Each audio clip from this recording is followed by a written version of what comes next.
Welcome back to the Valor Flight Crew podcast, hosted by Echo and brought to you by Vertical Helicasts and Vertical Valor magazine. Today, we're joined by Michael and Linda Benton from VyClimb for an honest, thoughtful, and incredibly relevant discussion on safety culture, organizational values, and leadership in aviation, especially in the air medical world. One of the things they said was the biggest fault of SMS, they believe, was branding it under safety and not like an operational management system. Because with that safety tag in there, and you probably all heard it too often, other departments look at it like, oh, safety, they just make more work for everybody. Like, oh, that's a safety thing, like the safety guy or the safety gal will take care of that. We don't have to worry about it. Instead of saying this is a holistic system that will make us not just safer, but more efficient. Yeah, I think you hear that a lot. You know, it's that whole like, well, we can't get anything done, so we're going to put it under safety because safety is the only thing that gets the attention. We dig into the real factors that shape safe operations every day, from psychological safety and communication to fatigue and training realism, to how organizations can align their stated values with what employees actually experience on the line. We also explore generational shifts in work expectations, the challenge of speaking up in high-pressure environments, and why a truly effective safety management system has to be more than a binder on a shelf. It has to be lived, practiced, and supported from the top down so that it fosters a safety culture where people truly feel empowered to speak up when something doesn't feel right. This is a conversation about building trust, developing leaders, and creating a culture where safety isn't reactive, it's intentional. So buckle up, because this one is packed with perspective, experience, and takeaways we hope every one of you brings back to your bases. So let's get into it. Thank you to our sponsors, Precision Aviation Group, Metro Aviation, and Airbus. Welcome to the Valor Flight Crew podcast, brought to you by Vertical Helicasts and Vertical Valor magazine. Produced in partnership with Echo, Every Coast Helicopter Operations, the Valor Flight Crew podcast promotes the personnel and life-saving equipment behind helicopter air ambulance services. Join hosts Mike Fideli and Blake Schreider for in-depth interviews and expert insights from air medical personnel, pilots, communication specialists, and maintenance crews who play critical roles in airborne emergency response. Line 1 accepting. Copy, line 1, gotcha, accepting. You're going to be talking to Red Feather 1 on LCEMS. Welcome back to the Valor Flight Crew podcast. As always, your host here, Mike Fideli and Blake Schreider. How are you today, Blake? I'm doing great. How are you? I can't complain. Well, actually, I can a little bit. It's, January in Pennsylvania. So, I'm not a happy camper up here, but we're making the best of it. We are absolutely making the best of it. What's the temp up there right now? Today we're having a heat wave. It's in the mid 40s today. So, oh, okay. That sounds kind of warm. Yes, it is warm for this time of year. So, I'm still working my way through the light duty stuff. So, thankfully, I've not had to be out there bearing the cold the entire time. So, my props off out to my crews out there and to my fellow teammates. So, I'm sure they're out there freezing on a daily basis. They're like, forget you, Mike. Pretty much. That's what I hear every day I go in. Indeed. We've got another great podcast here for you guys today. This is going to be a very interesting conversation, I think, to be able to look at a little bit more of the safety and culture and how organizations grow, and to talk with two exceptional people in the industry who are really trying to move the industry forward when it comes to all of those things. So I'd like to give a huge welcome to Michael Benton and Linda Benton from VyClimb. How are you today? Doing great. Thank you. Good. I'm Mike. I'm Blake. Hi. We wanted to bring you guys on the podcast today to have a little bit of a different view and kind of look at the overarching concepts within the industry that are really shaping how we're moving forward from a safety perspective and from a culture perspective, and how we can really enhance some of the leadership that we have within each of our own organizations and really start to move all of that forward. So I'm really looking forward to having that discussion and getting into that with you guys. Before we get into it, if you don't mind, Michael and Linda, Michael, we can start with you. If you don't mind just giving us a little bit of a background about yourself and your flight experience.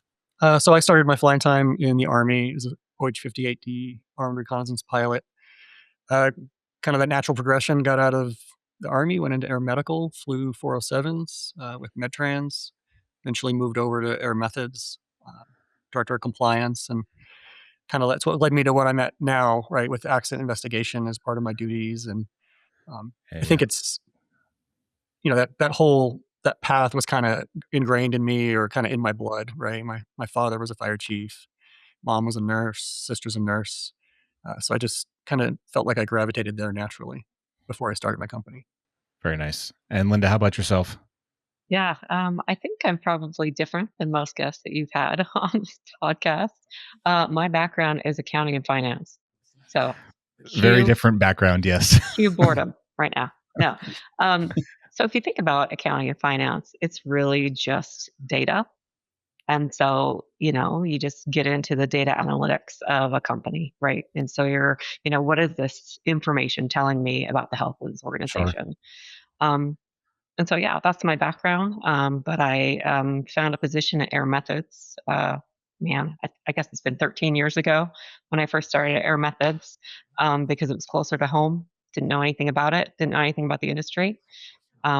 Worked there for 8 years, I guess.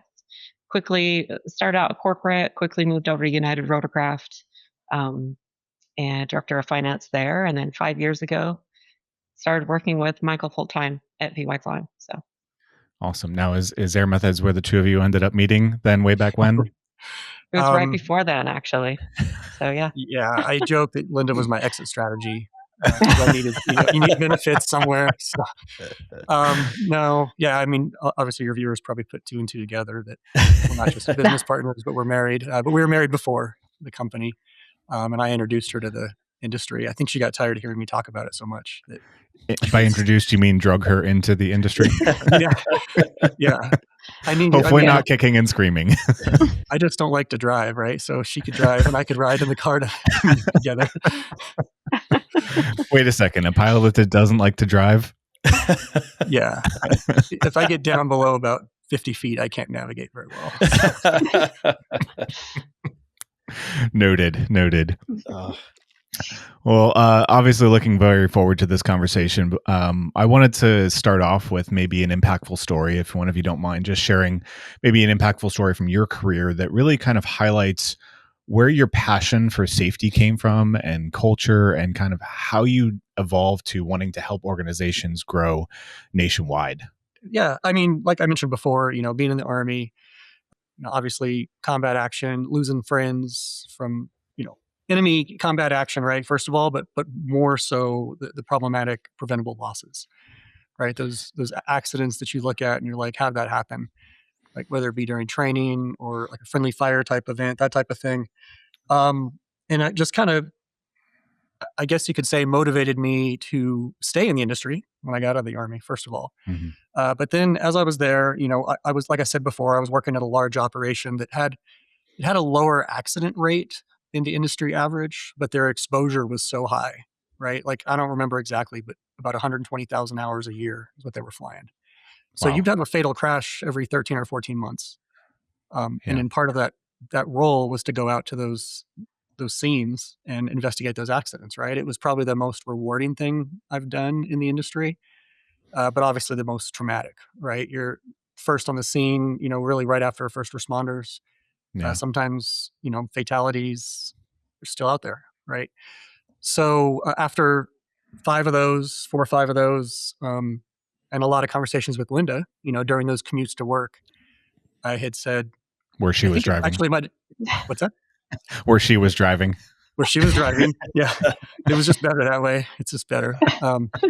She was just like, I don't know. I think the phrase was, if you think you can do it better, you should start a company and do it yourself. So we did 10 years ago this last August. Yeah, I love that. And I think, this industry is filled with very type A control freak personalities. I feel like, Blake and I can certainly assimilate with that as far as, everything's got to go just right. We always have to be in control of the situation. And there are so many things that we don't have control of in this world. And I think each and every one of us strive to really do better each and every time. And we really want to make sure that we're bringing our A game in the best every single time. And as an industry, I feel like there was, a number of years there where we were not bringing our A game. We were not doing our best. And so I love that there are people like yourself and Linda that are wanting to change that and really make the industry better as a whole, and trying to kind of not just say there's a problem here, but bring solutions to the table. Because I think that's where that's where the bread and butter of it is. If we don't look at how we can change the future, we're going to keep repeating. We're going to keep banging our head against that wall and not seeing any kind of change. So certainly commend both of you for taking that head on and really trying to make an impact, on this globally. Yeah, and Thank I you. think also that we discovered working at a big operator that there's only so much change you can affect in one Sure. organization. And Yeah. so we wanted to reach out to everyone. We wanted to help everyone get better, get safer. So that was the only way to do it, is be independent and try to reach out to as many people as possible to improve the industry. To her point, you can, being independent, you can often say the hard truths louder than somebody who's concerned about how it might affect their next promotion. I mean, we need to worry obviously about the next contract, right? Yeah. But somebody summed it up really well on one of my first projects. I was talking to some of the crew members, and they said, "No, I understand." They said, "You're being paid by leadership, but you're not bought by leadership." So we were there to uncover the reality and share that with the leadership team to help make things better. Yeah, I love that. And so speaking of making the industry better and identifying some of those trends and how we can continue to move things forward, what, from your experience so far, what are some of those current trends in the industry that you are seeing that are surrounding safety culture, and maybe some organizational values, and what are we doing well as an industry, and what do we really need to improve upon? Yeah, it's a good one, right? That could be that could be a We, whole we could probably spend the next 12 hours on this conversation and Yeah. probably still not get even past the tip of the iceberg. But Yeah, and then of course, the disclaimer is always, these are our opinions. These are from the observations we've had, right? But we've seen a lot of Sure. operations. We talked to a lot of people. I think the first one I talked about was that we've improved the way that we think about safety, like faster than we've improved the way that we actually act on it, right? The way that we develop leaders. As far as specific trends, the first one that comes to mind is post-transport debriefs. We all have to do it, right? There's rules out there that say you need to do it. Seems like everywhere you go, like it's a rarity to find the place that does post-transport debriefs effectively and documents them, right? I'm sure there's listeners out there that can, if they self-reflect, they've come back from a frustrating flight and, they've said, yeah, everything's fine. Normal flight, nothing to discuss, nothing to debrief. And then when they go their separate ways, everything kind of blows up and Yeah. it's behind the scenes and that kind of stuff. So that's a big one for me. I don't know, Linda, if you have any you want to go with, I've got a couple more. I mean, I appreciate that you mentioned organizational values. That's a really big one for me. Yeah. When I came into this industry, it was very inspirational, right? We're out there saving lives every day. That's the purpose. That's what we do. I feel like the industry needs to look a little more closely at what their organizational values are. I think they have, we collectively, I won't say they, we collectively have just assumed that saving lives is enough. That's our mission. That's our value.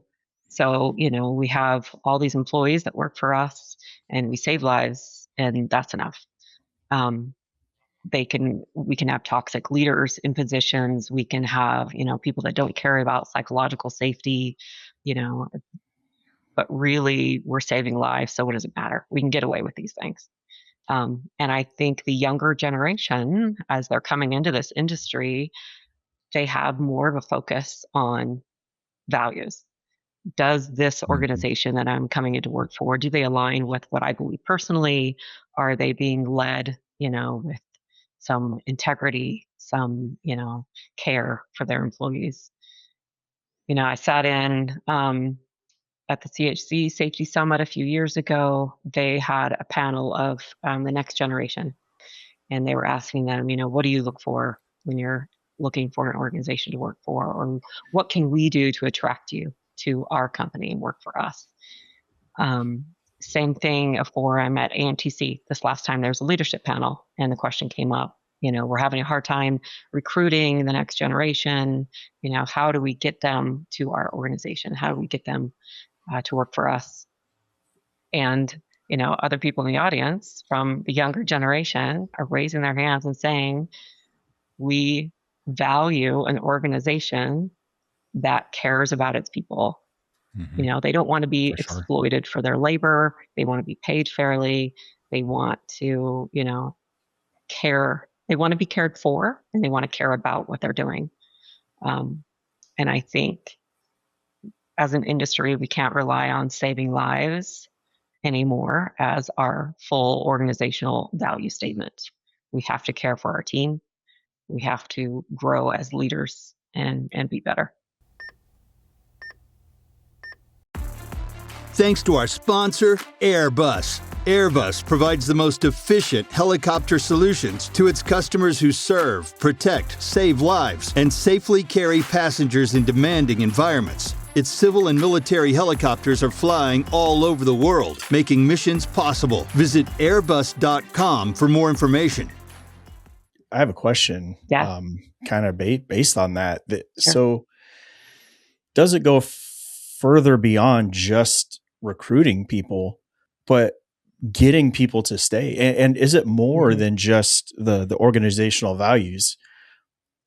And I ask that because, being in this industry for a while, I think there's a lot of organizations that have a mantra, or they set forth with a very well-intended, we want to take care of you. Like, we listen to you, we hear you, we do all these things, but how much further does it go beyond that into like the follow through on that? Like, so how do these organizations really say or practice what they preach? And are you seeing that a lot where there's like the bait and switch almost, or like, hey, we get some people in, but we're not able to keep them. And our organization's kind of saying, well, it's not us, it's the people that are coming in, and it's kind of turfed more than saying, well, we're doing everything we can. Well, are you seeing organizations that are like, when you're kind of taking that independent view, which I think is amazing that you guys are so well, have a company and believe in that? Cause I think more people need to do that, to have that kind of unbiased, someone give you the hard truth. But how are organizations going beyond just attracting people? How are they making the steps to get people to stay? I see it in 3 different areas. So the first obvious easy one is policies, right? Do their policies reflect what they're espousing, right? Does their PTO policy, their pay policy, do those things reflect what they are saying they care about, right? So that's a big one, easy one. The next one is, do all the leaders align in that shared vision? So you might have a program director that is like, these are our values. This is the talent we want to attract. This is the talent we want to retain. And this is what's important to us. And this is how we act towards our people. And that's great. But you might have a manager in this other department that isn't reflecting those values. So as a leader, what are you doing about that? Because you see it, your employees see it. So that can be a real disconnect. So your leaders have to be aligned on those values and you working towards getting everyone on board. The third one, I think, is the SMS system. So a safety reporting culture, safety culture in the organization. And my perspective, we talk a lot about clinical and pilot safety reporting, but there's also there's so many other people on the team, right? Maintenance isn't usually included in safety reporting, right? And they need to be, the communication center, they need to be included. And the office manager needs to be included. Accounting and finance need to be included. Everyone is part of that organizational ecosystem, and they need to be included when it comes to safety, because we're not just talking about flight safety. We're not talking about OSHA safety. We're talking about psychological safety in the organization. It's all encompassing, and we all need to be included. And so those are the 3 areas that are, very easy to look at from an outside perspective. coming into an organization, you can look at those three things and see if they're aligned with what they espouse. Yeah, I love that you mentioned the values portion of things, because I think as an industry, not just our industry, but I think every industry right now, we're starting to see that transition, right? So you have those, 10, 15, 20-year employees, and then you have those 1, 2, 3-year employees. And there's a very different way of communicating and managing and leading those different groups, right? And so I find myself kind of in the middle there now. I've been at my organization for coming up on 12 years, and we have the people that have been there since the inception of the program. We have the brand new people, and then there's this very like small group that's like somewhere in the middle. And when you mention the values, I feel as though that is something that hits huge with the people that are in that smaller, less time group, because if they don't feel as though their opinion matters, as though they are respected and valued as a crew member, as if they are able to have an impact in the way that they want to, there is no loyalty. It's no, oh, I got a job here, I'm going to stay here forever. It's, well, I'm going to go find somewhere that is going to value me. I am going to go find somewhere that does give me that kind of purpose and that kind of ability to affect change. Like that's what they're looking for. And I think that sometimes we struggle as organizations to break past that, like, this is how we've always done it, to figure out how we need to do it from here forward. And so I love that you mentioned that whole values part, because I think, and I'm sure we'll talk a little bit more about that later, but I think that that's just one of those pieces of the puzzle that, like, it's difficult being in that leadership role, I would think, and having to work through navigate all of those, ponds, if you will, along the way. Yeah, I don't know if you were in the 40 under 40 like ceremony at AMTC this last year. Yes. But somebody summed it up really well. They had said that they're starting to realize that younger crowd coming in, they're not defining themselves by their work, right? They're not saying, like, they define themselves by like their social activities or things outside of work, and work is what they do to survive. And I think that's kind of what Linda was getting at, right? Is that these organizations that are understanding that and realizing that, and talking the talk, but also like demonstrable action that matches what they're putting out on marketing. Yeah. Those are the ones that aren't having the retention issues. So yeah, you can see why Linda's on board. She's the brains behind the organization. just a pretty face. I think that's such an amazing point to bring up. We had this discussion at our agency, mid 2025 about the younger generation or whatever. Look, I'm almost 43. I just remember as a kid, my dad telling me, find something you love and you'll never work a day in your life. And he was a mailman. He delivered mail for like 25 years. And I'm like, there's no way you were like, I'm going to be a mailman when I grow up. That wasn't it. He was in the military. He got out and he was like, oh, well, I got to do something. Let me get a government job. And that's going to, like, the benefits are going to be the point. And I just remember kind of like, I don't necessarily want to do that. Like, I wanted his advice. Like, yeah, I want to do something that I love and get that satisfaction. And through a host of different things in life that's kind of how I ended up here. So I've always kind of valued, but like always had that pride in work. And it wasn't until like the last few years that I was like, there's more to me than just what I do for work, and I kind of lived a life where I just let work define, who I am. And I think it's amazing that this younger generation and, and Mike, like you were just saying, like, you belong in this organization, you put in all this time, you're like, oh, this is the way we've always done it, and I'm just going to do this. I think it's great to just really see people kind of grab that, like, no, I really want this job satisfaction and I want this balance and I want to work for some place that's going to give me that. And I think, Michael and Linda, that you've probably come across lots of studies, lots of people that when they work for a place that they feel supported, they feel that they have a voice and they have a balance, I think exponentially you're going to have a better safety record. And it doesn't even have to be aviation. It could be anything, manufacturing. It could be anything, to where people are going to come in, do the work. They're happy. they're probably going to produce better numbers. They're going to be safer. And I think it's great to see that there's a balance, that people are coming up and being raised and putting out those values of, I'm not going to let my work define me. I'm going to show up to work, do a good job, do an incredible job and love it. But then I'm also going to go home and enjoy, doing what I love doing that's not at work. And I think it's great to see people embrace that balance. And I'm hoping that, as we continue to have these conversations and put this out there, that will hit other people. That definitely hit me a few years ago. I was like, wow, time's ticking away, less hair. And, here I am.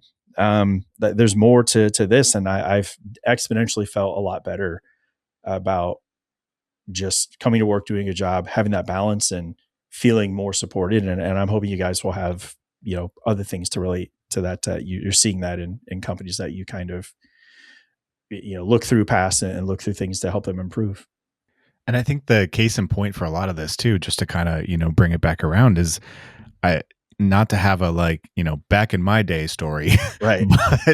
but when I think back, we are that age now, Mike. I think we can definitely do that. I know. My body is telling me that on a daily basis. But I look back and I'm like, when I started in EMS, I was like, this is what I want to do. Like, I saw a helicopter for the first time. I was like, this is amazing. This is what I want to do. Right. And I started looking into what it took to get into that role. And everyone's telling me this is a 10-year waiting list. You have to be the best of the best. You have to put in the time elsewhere. You've got to do this. How many places do we know of these days that have a 10-year waiting list to become part of a flight crew member? No one's going to wait that long. No. Like, I think that's where that to me was that, I'm sitting here talking with you guys about all of this, and I'm sitting back and thinking about, like, maybe reminiscing is the right word, about the good old days, if you will. But, I'm thinking back and I'm like, man, times have really changed. And I think that that's where that dynamic is very evident, in that people are going to go where they feel valued and feel empowered, and that there is a culture that speaks to them. And that's not saying we have a bad culture. It just means that, I think the culture has changed over the years, and that is a challenge that we have to work through as an industry. I think, it reminds me of one of our presentations we gave at an organization, follow-up questions. And there was a brand new flight paramedic in the room and asked me if I had any advice for that. What was my advice, right? As this new person coming into the industry. Of course, I'm getting stared down by all ranges of experience. And I was like, I'm going to think about that for a minute. Let's talk afterwards, right?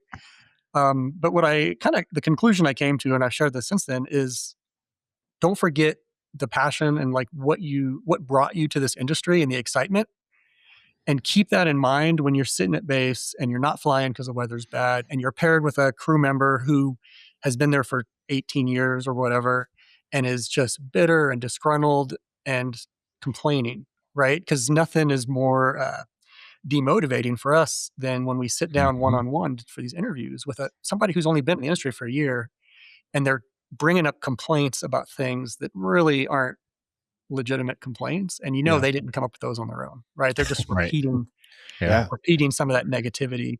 And when we're talking to some of those, like to say, veterans, right? We're not saying they've been there forever, but I had one that was so negative, like towards the end, I was like, why do you still work here? Right. Like, and they're like, oh, but I love it. Valid question. Yeah. And they're like, I love it. I love it so much. And so we had a conversation about the approach, the definition of love. Stockholm syndrome. So, but anyway, that's that. I just thought I'd share that don't forget why you joined this industry in the first place, and don't let the negativity of people around you drag you down. Yeah, I certainly like that. Thank you to our sponsor, Precision Aviation Group. Mission-critical operators and fleet managers rely on Precision Aviation Group as a worldwide leading rotor and fixed-wing MRO provider. PAG provides tip-to-tail solutions in 4 MRO segments: avionics, components, engines, and manufacturing DER services. A single point of contact gives you access to over 150 million in inventory globally, 24/7. Just call 800-537-2778. Precision Aviation Group. Others sell parts. We sell support. things that we talk about on a daily basis, right? Like when it comes to operations and I can think of right now the times that I have been that negative person. It's not all the time. Yeah. I can tell you a lot of times, just from my personal experience, and maybe anyone else can relate. I think I just get frustrated when you're like, I know things can be better. I know there's a better way. And then you're just told no. Yep. And my only ever hope, and I think it's gotten a lot better. I mean, even when I first started in this career, we were just told no, and you didn't question it. You were just like, "Yep, all right, it's no. I'll go do whatever else, something different." But now we're occasionally we're starting to get some more of the why behind the no, or the why behind the yes. Why are we doing it this way, or why are we doing it that? I Michael, like you said, try to never lose that passion, and I try really hard. And it's a work. It's work. It really is. You do this for so long and you get numbed to the just, no, we're not doing that. Well, why? Can you tell me why? I know I'm not the only person that feels that way or gets frustrated. So, and I think that's probably why you guys came up with this company, right? Is you're always in the pursuit of why there's a better way. Like, why do people or people in organizations or leadership or management, why is it so hard for us to just acknowledge that like, why can't we have that uncomfortable conversation or question? Like, let's just put it out there and get the truth out there. And I think a lot of people, I'll sleep a little bit better and quell that frustration if I'm just like, well, we don't have the money for that, or that just doesn't fit this type of operation or whatever. But are you guys seeing any ways that people are able to just like, how can we have that kind of difficult, uncomfortable, like, I know the employees are going to ask this. I know they're going to ask us why, but I'm not really supposed to tell them the real reason why. So we're just going to kind of pad it. Is there any way to circumvent that? Is there a way to just kind of acknowledge that and allow people to see and have that transparency? Yeah, I think I can tackle that one at first. A couple things on that. I equate it to safety promotion, right? That component of SMS. So you have an issue that's reported, you do a bunch of quick work to fix it, and then you're moving on to the next fire. And you're not doing that last step of telling everybody about the work you did, right? So you're failing to promote. So it's the same thing. We advocate tirelessly about better communication. And I mean, you can do something as simple as like a weekly email blast that comes out from, the program director to everybody. And just getting people into a rhythm of that why, right? Because most of the time it's not secret. Sure, there's business reasons that it's confidential or whatever, but even that is an answer, right? Like, why aren't we doing this? And say, look, the team's been talking about this for 3 weeks. We've done a risk assessment. We've gone through a bunch of analysis. We can't really share specific details for competitive reasons, but when we can, we will. Like that just goes so much further than nothing, right? Like 100%. Yes. Yeah. But it takes extra work, right? And the problem is if the burden is on the team members at the line level, then they just sound like they're complaining because they're like, we want to know why. Why are we doing this? Why aren't we doing that? So we're big advocates talking to the leadership team saying, look, it's going to make your life a million times easier if you just share the process with everybody and be more transparent about what the decision making was, that kind of thing. It was an interesting observation, and I may, paraphrase this a bit too much, but let's just say you're changing a fleet. Say you're going from a twin engine to a single engine fleet, and I'm sure there's viewers out there or listeners that have had that. They're situation. And all of a sudden they just hear an announcement that, hey, we're going to a single engine fleet now, and it's going to happen in the next 6 months. Have a nice day, right? And everybody's upset. That's going to go over like a lead balloon. Yeah, exactly. And not saying one's better than the other, but it's a major change. Sure, right? Exactly. Well, the thing is, the leadership team has probably been digesting that and thinking about it for the last year or two at a minimum. Yeah. And I bet you when that idea was first floated to the team a year or two ago, they were freaking out too.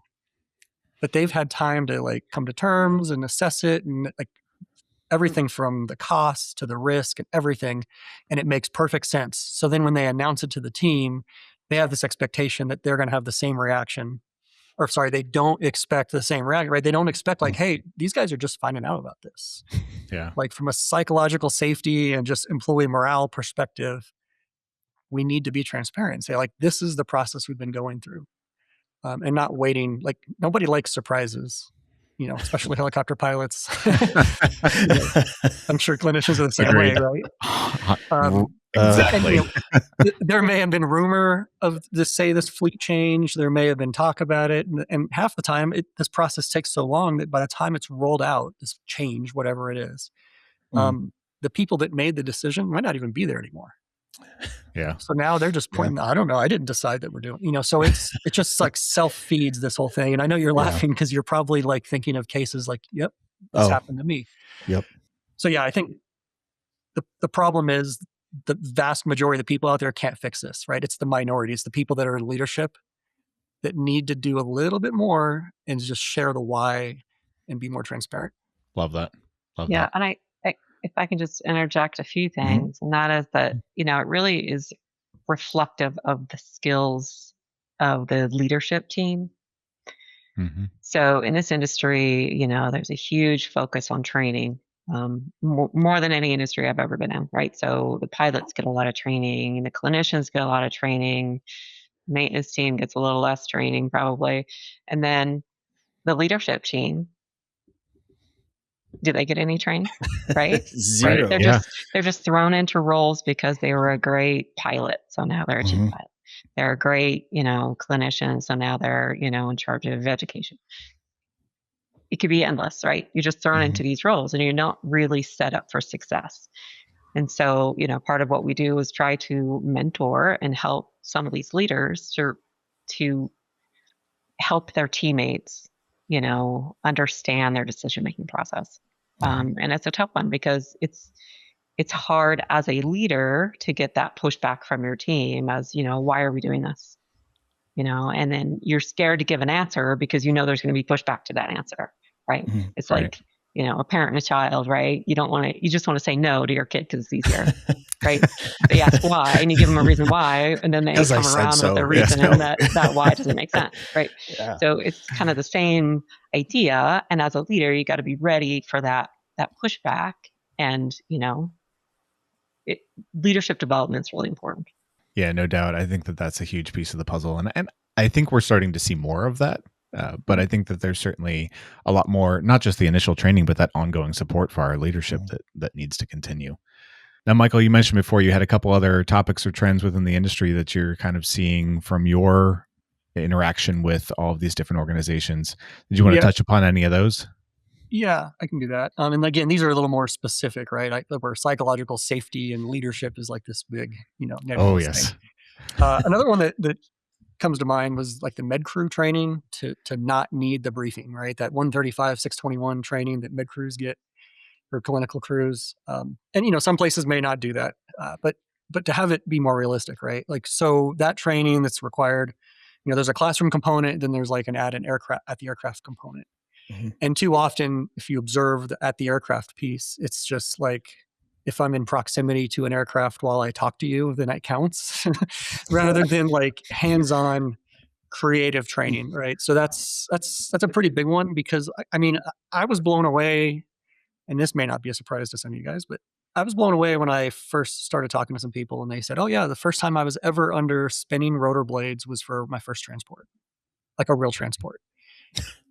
And we laugh about that, but it's like, gosh, it's kind of blown away that that goes on. And that wasn't, that's not 10 years ago, right? That's not that long ago. No.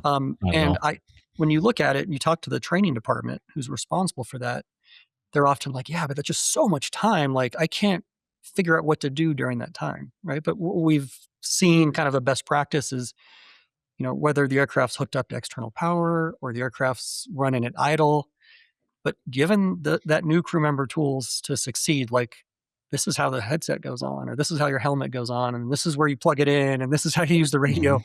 And this sounds super basic. If you're listening to this saying this guy's crazy, I had really detailed training. Well, good for you, and I'm glad. But there are programs out there that just kind of sugarcoat this. Or not sugarcoat it, but like gloss over it, I guess I should say. And just check a block. And it's looked at more of a nuisance rather than a way to really reduce risk. Yeah. It's not just it's not just a ground ambulance that flies through the air. There's a lot more to it. So that's a pretty big one that I've seen. I'm certainly thankful in my career that I've had very good onboarding training with the programs that I've been with, and I feel very fortunate in that. But you think about taking care of patients. For any of us getting into this from the clinician side of things is pretty routine. Maybe there's some guideline or protocol changes that are from one agency to another, or different practices or skill sets that you may have to occasionally learn. But then you couple that with now having to, key up a mic and talk over the radio, or you're under the rotor discs, or you're landing in the middle of a field somewhere. You have all these added stressors or new experiences. And it's almost like you even forget how to be a clinician when you add in that extra piece of the puzzle. Like everything goes out the window, especially when this is, early on in your career. It's got to be that progressive accumulation of those skills, and you have to start somewhere to be able to kind of expose yourself, if you will, or get used to that new environment. And I think we forget that sometimes. Yeah, I think it's not even, and you can approach it from a training on what you're supposed to do, or you can also do training on what you're not supposed to do. Mm-hmm. Right. Yeah. I recall there was an event where an aircraft was taxied with a tow bar still installed on the front of the aircraft, and taxied out, took off, tow bar bent, fell off. The aircraft kind of shakes. They thought it was a bird strike. Pilot landed, looks at the clinician and says, "Hey, can you get out and look, make sure everything looks okay?" So the clinician hops out and kind of looks, "Yeah, it looks fine to me." And they fly away, and they fly like 2 or 3 legs. And it was when they came back to the hangar later, when it came time to move the aircraft in, they realized that the tow bar was missing, and kind of the collective realization that they had really screwed up, right? Luckily, the aircraft didn't have significant damage. But the interesting point to that is, after this event happened and they spoke to these crew members, the clinical crew member that was asked to get out and look at the aircraft was pretty new to the company. Mm-hmm. And they're like, "I don't know what I was looking at, but the pilot in command has the ultimate authority, and they said, get out and look at the aircraft, so I did." Right? So it was kind of like they went through that training. They went through that training that says the PIC is the ultimate authority and all that kind of stuff. But it was like they didn't know enough to know what they should know. You know what I mean? That they should speak up and say, "Hey, sure, I don't know what I'm looking at. Let's just shut it down." Everybody gets kind of wrapped up in the event. Yeah, no doubt. And I think that it's easy to get caught up in those, right? It's not something that we hear those stories all too often. And I don't, it just takes an extra second sometimes to stop and think through the process or what could be occurring and make that right decision. And I think a lot of times we get caught up in the craziness of, we got to get there right now. We got to do this right now. We have that time constraint that goes with it. And then we add in the factors of the brand new experience for some of these crew members, that it certainly can be a recipe for a lot of challenges along the way. Thank you to our sponsor, Metro Aviation. Metro Aviation, the world's largest family-owned aeromedical operator, offers comprehensive aircraft services with 160-plus aircraft in over 25 states. The Completion Center installs medical and law enforcement kits and avionics, serving diverse aviation needs including offshore, utility, VIP, and corporate sectors. I think people also sometimes, and I think as an industry, I think, we've gotten a little bit better. We still have a long way to go for that accountability, holding each other accountable to where like nobody wants to be the person that's like, I held this up, I was the reason, but we should actually embrace that, to take a second. I know I couldn't remember. I'm like, did I really look at everything on my walk around before I get in? I'm like, hang on, let me get out one more time. Let me just take that extra look.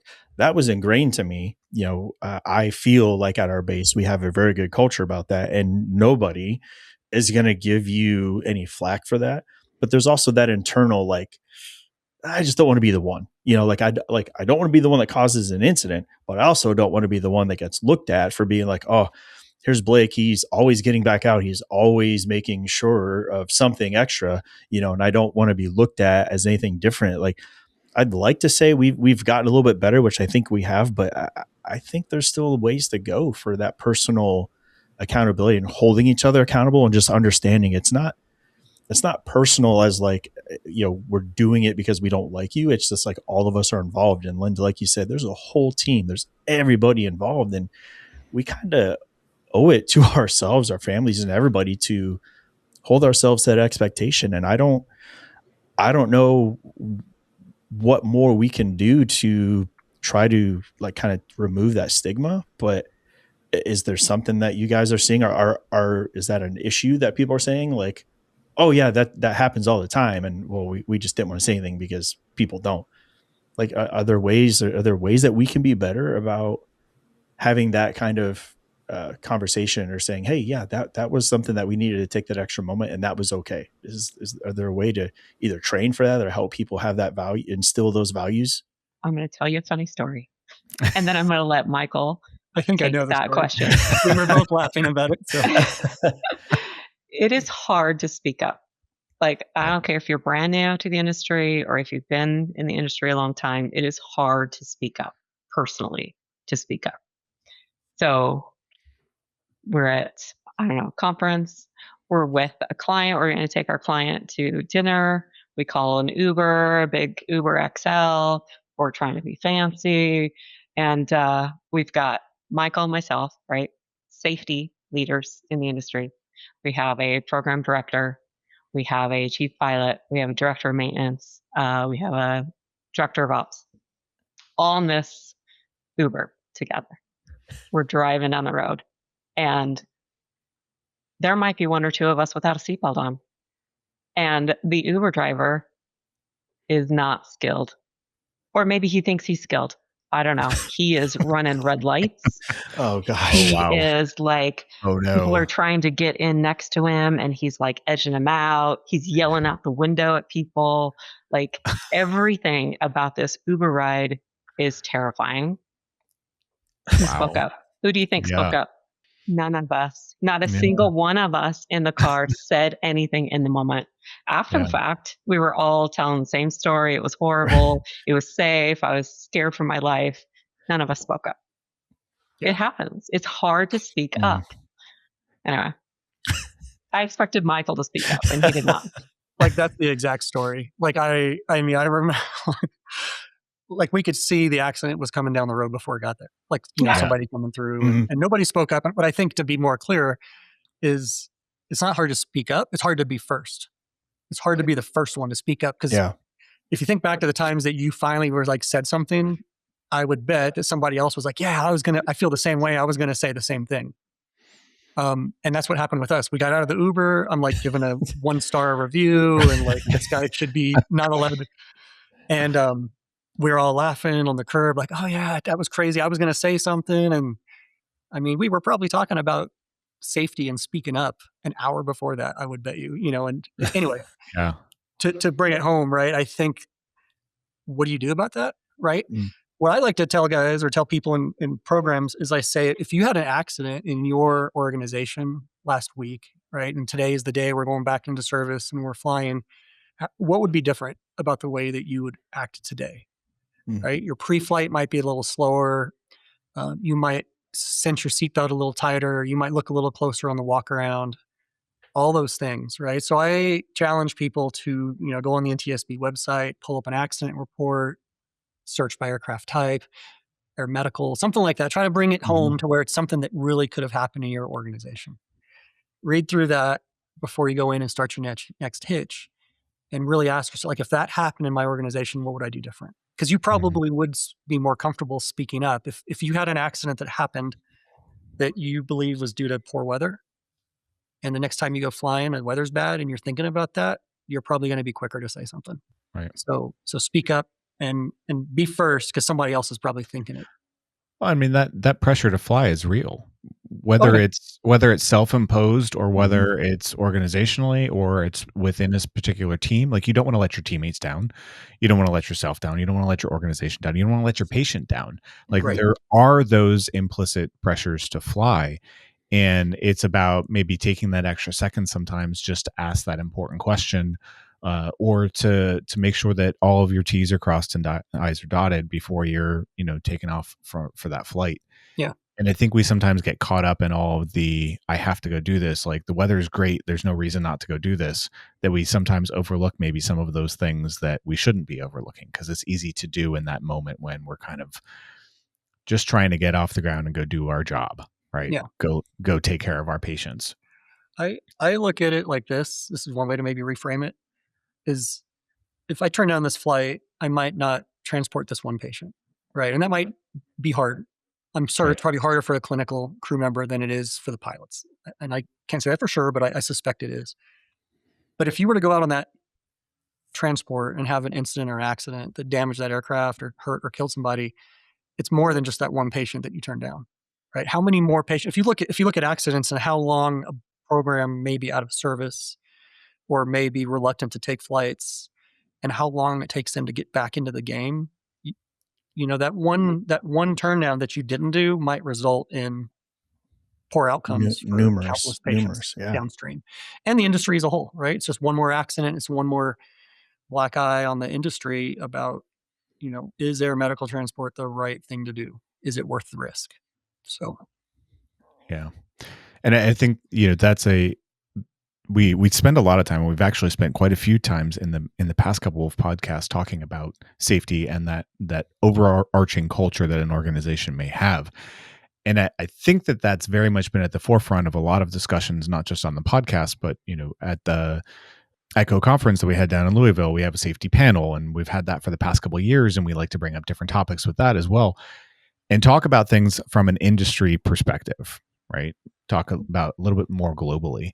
I'm curious from how the work that you and Linda have done, what are we doing well, like as an industry? What's our grade? How are we measuring up when we talk about safety across the United States or globally on really following through with what we're projecting and following through on that safety culture and making this something that's at the forefront of every single mission?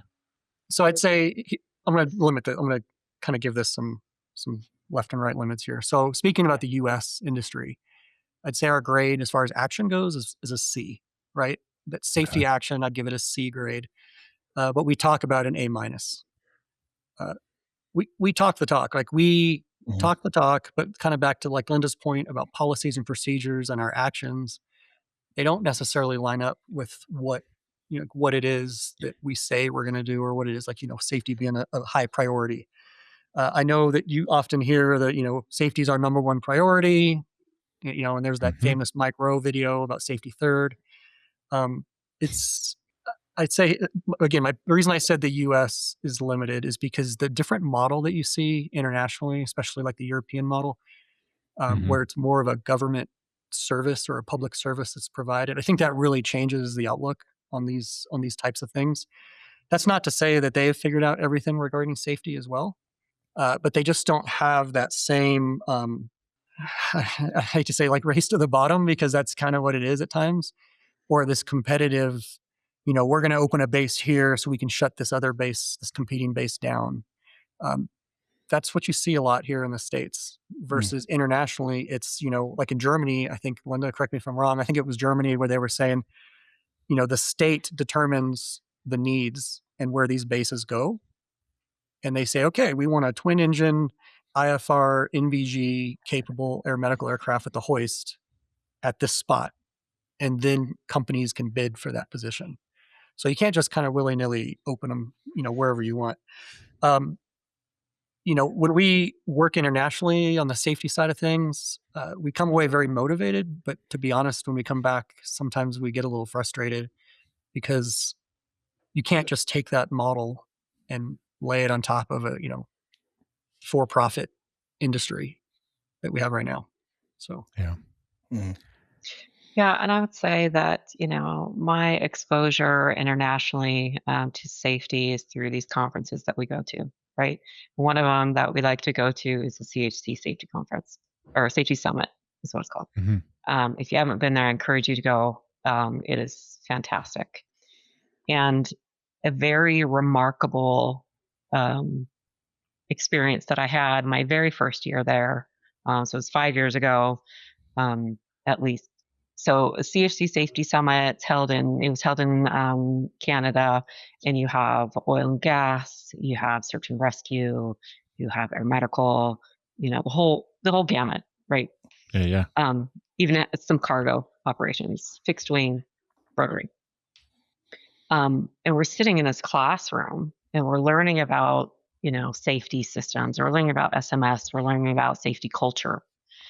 And, my table, there's a wide range of people there. There's a parts manufacturer, there's an oil and gas person, there's cargo, like we're all in it together. And sitting across and a table next to me is the CEO of Shell in the same class as people at the line level learning about safety. And that just hit me as like, that's how you do it. You have someone as high as you can get in your company, high leadership position, learning about safety and safety culture at the same time as someone at the line level or your safety manager, so that they're learning the same information. They're learning about how to improve their culture, and they're learning at the same time so that when they go back to their organization, the safety manager doesn't have to pitch these new ideas, these new wild, crazy safety ideas to, their CEO or their director or their supervisor. They already know it. And so they're already together as a team cultivating a better safety culture. So we can do better with that for sure. Thanks for joining us for this episode of the Valor Flight Crew podcast. Don't forget to like and subscribe to hear more stories that promote the personnel and equipment behind the missions in public safety aviation. Lastly, stand by for a message from our sponsors. Thank you to our sponsor, Precision Aviation Group. Mission-critical operators and fleet managers rely on Precision Aviation Group as a worldwide leading rotor and fixed-wing MRO provider. PAG provides tip-to-tail solutions in 4 MRO segments: avionics, components, engines, and manufacturing DER services. A single point of contact gives you access to over 150 million in inventory globally, 24/7. Just call 800-537-2778. Precision Aviation Group. Others sell parts. We sell support. Thanks to our sponsor, Airbus. Airbus provides the most efficient helicopter solutions to its customers who serve, protect, save lives, and safely carry passengers in demanding environments. Its civil and military helicopters are flying all over the world, making missions possible. Visit airbus.com for more information. Thank you to our sponsor, Metro Aviation.